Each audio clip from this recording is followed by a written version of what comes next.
Saya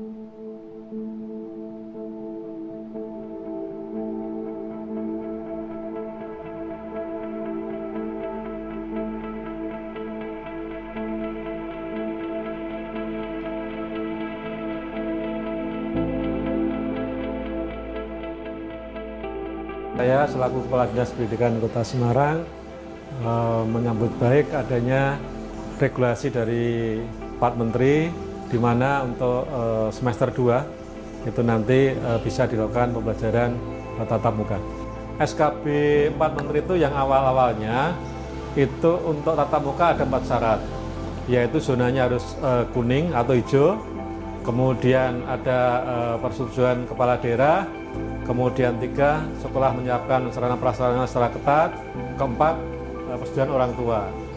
Kemudian ini keluar lagi SKB 4 Menteri itu, di mana mulai Januari 2021 atau semester 2 itu nanti daerah boleh atau bisa menyelenggarakan pembelajaran tatap muka. Artinya apa? Itu semua diserahkan kepada daerah masing-masing. Di Kota Semarang tetap akan kita mulai pembelajaran tatap muka di awal Januari 2021 dengan catatan kalau zona pandemi COVID di Kota Semarang ini itu kuning atau hijau, akan kita memulai pembelajaran tatap muka secara serentak. Artinya apa? Ya semua, SD, SMP, maupun TK. Tapi kalau zonanya masih oranye atau merah, akan kita lakukan bertahap. Jadi begini, tetap itu nanti kita lakukan dengan kita melibatkan semua stakeholder. Berarti begini, ini dalam waktu dekat ini, minggu ini kita akan diskusi dengan Dewan Pendidikan, dengan DPRD, dengan LSM, dengan MKKS, K3S dan sebagainya untuk bagaimana mempersiapkan di tahun 2021 ini, semester 2 ini.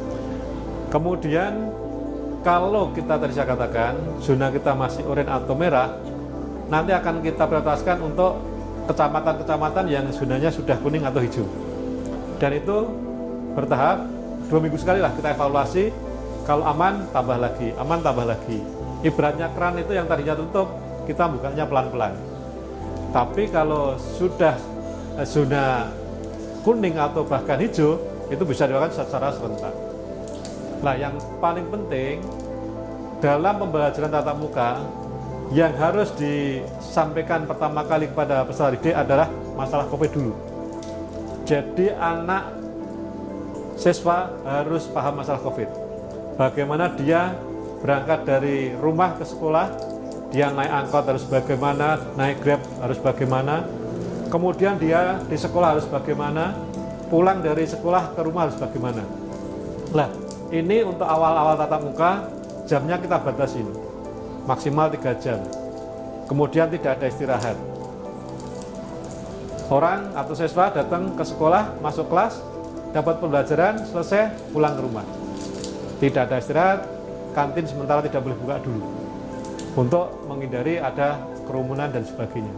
Termasuk kita juga akan mengevaluasi bagaimana penerimaan peserta didik terhadap materi pembelajaran.